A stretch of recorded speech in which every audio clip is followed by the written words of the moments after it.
Olá, eu vou gravar esse vídeo com você aqui agora para falar sobre demonologia. Vamos retomar este assunto. Já gravei alguns vídeos sobre isso aí para trás no canal. Você pode procurar aí e assistir a estes vídeos.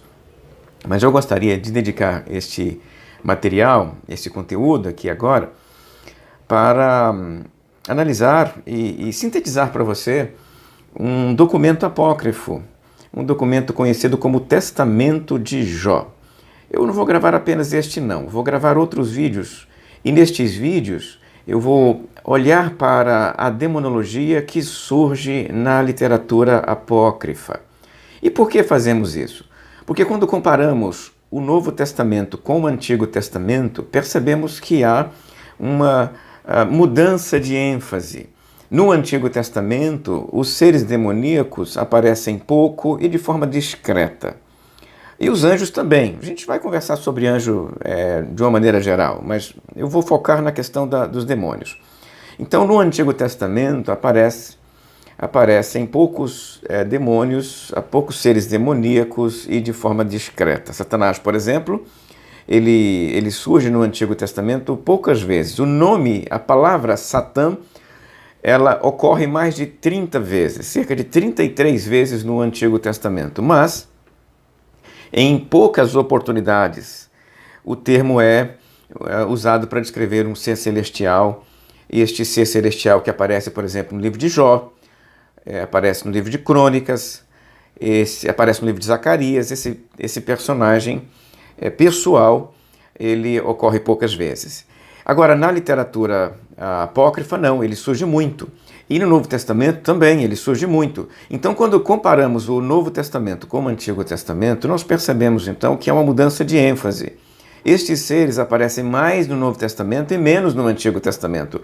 E a transição está na literatura apócrifa, na literatura não canônica.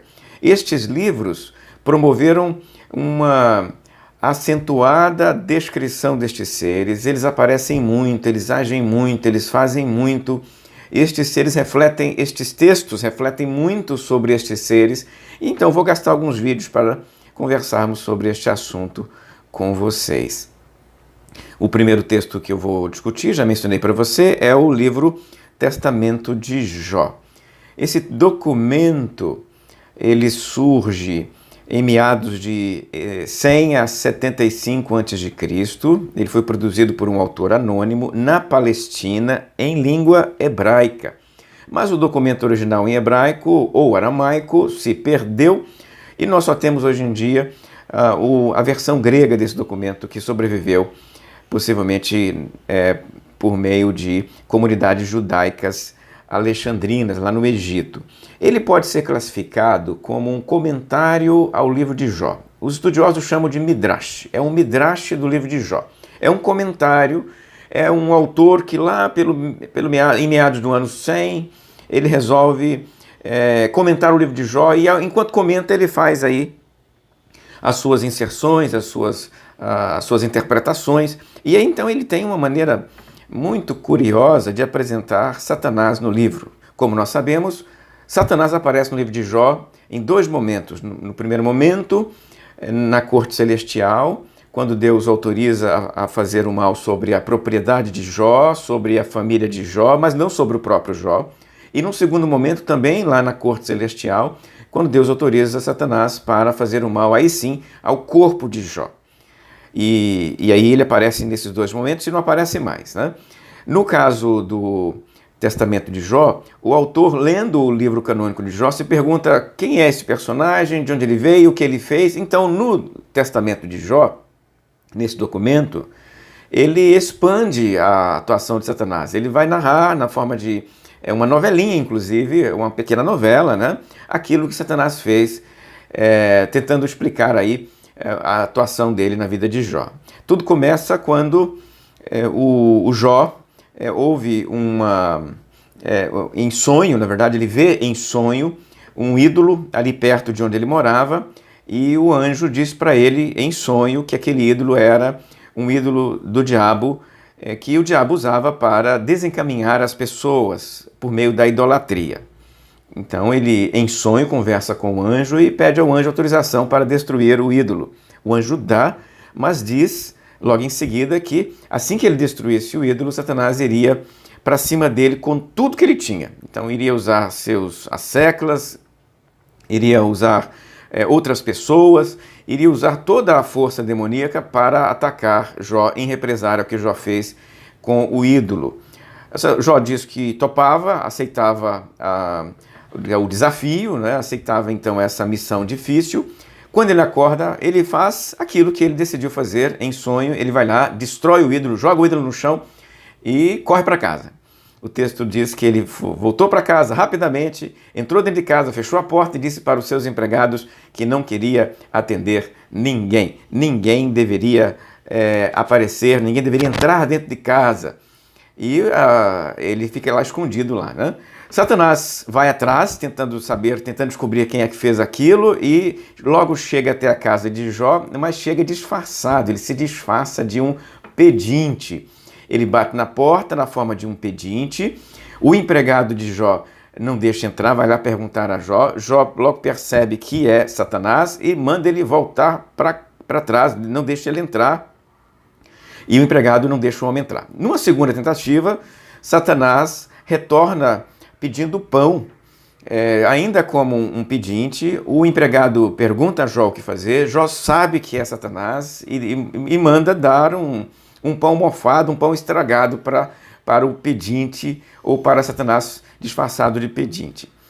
O empregado não entende a intenção de Jó, fica compadecido daquele que está na porta e dá para ele um pão inteiro, um pão gostoso, um pão fresquinho. E com isso, Satanás já tem elementos para acusar Jó diante do tribunal celestial. Então ele vai lá no tribunal, acusa Jó e recebe de Deus a autorização para tocar no patrimônio de Jó. Aí é mais ou menos como aparece lá no texto canônico, né? Ele destrói a propriedade de Jó, as riquezas de Jó, toda a economia de Jó, inclusive mata seus filhos por meio de eventos e fenômenos da natureza.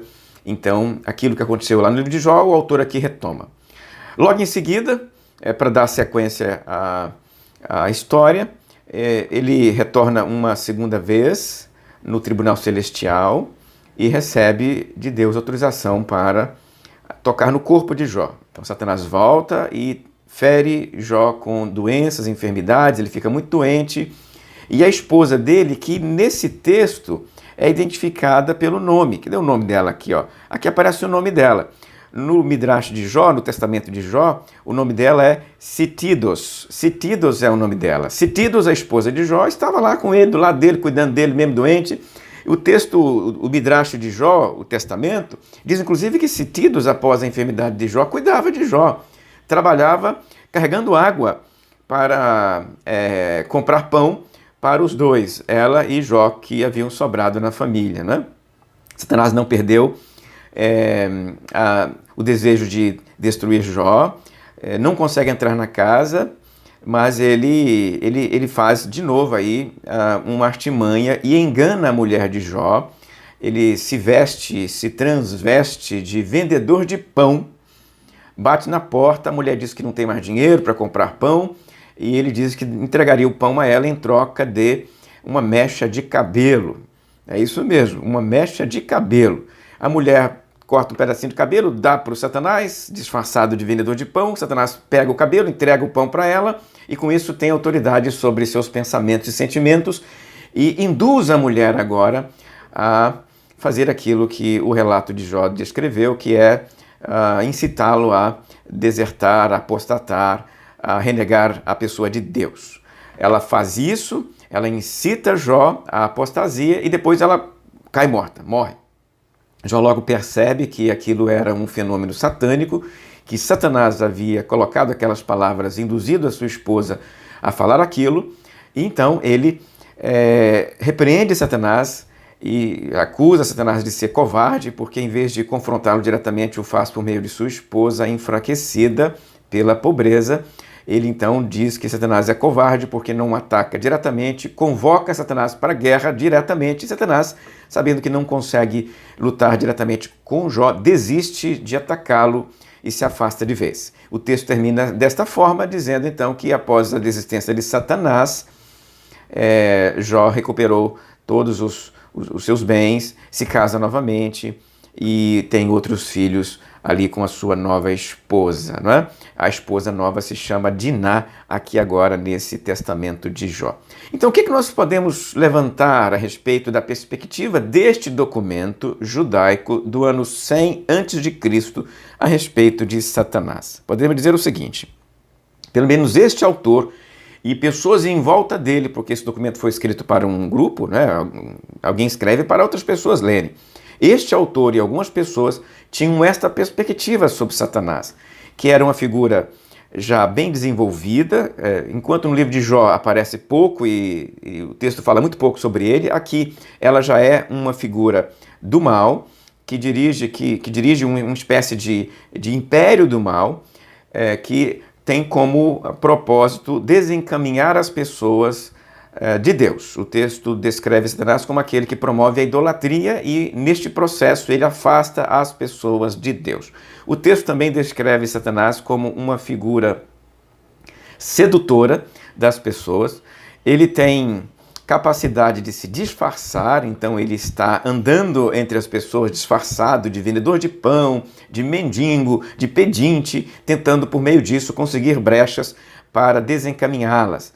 A forma como ele trata a mulher de Jó, trocando o pão por uma mecha de cabelo, parece aqui incitar, lembrar, aludir aí a práticas mágicas de fenômenos que, por meio de um pedaço de um cabelo, uma mecha de cabelo, uma roupa, uma coisa assim, seres do mal têm poder sobre as pessoas. Parece arte mágica, né? Feitiçaria, é isso que parece aqui nesse texto, a ser uma alusão dentro desse texto.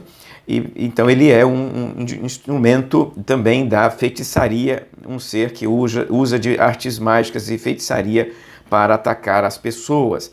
Ele não tem poder diretamente sobre os servos de Deus, como nós percebemos aqui. Ele não conseguiu nem entrar na casa de Jó, ele ficou do lado de fora o tempo todo.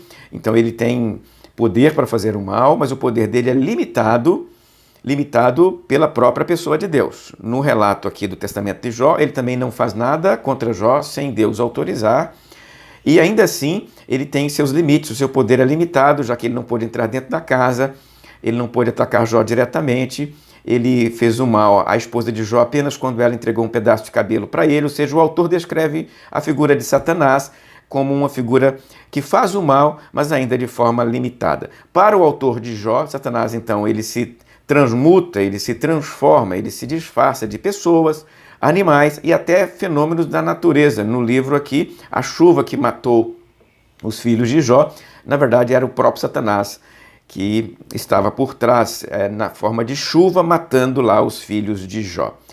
Há uma expressão significativa nesse texto, ou seja, um elemento de interesse nosso aqui, é que, aparentemente, esse texto é o mais antigo a usar a palavra maligno, ou maligno para descrever Satanás. Nós encontramos isso no Novo Testamento.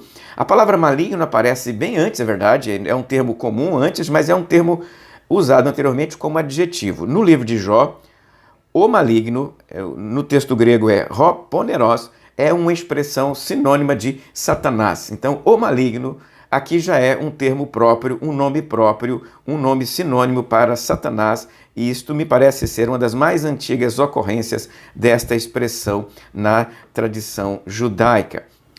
Satanás aqui aparece na forma de uma caricatura, e mesmo assim, mesmo sendo de forma caricaturizada, ainda assim, Satanás aparece nesse relato com poderes que são limitados pela grandeza de Deus, pela vontade de Deus. Ele não pode ultrapassar os limites que Deus colocou para ele. Então esta é a forma como ele aparece no livro, esta é a forma como pelo menos um autor judeu e alguns leitores entendiam Satanás em meados do ano 100 a.C. ali na Palestina. Nós ficamos por aqui. Eu volto a trabalhar com você outro texto apócrifo tratando deste mesmo assunto numa outra oportunidade. Até lá, se Deus quiser.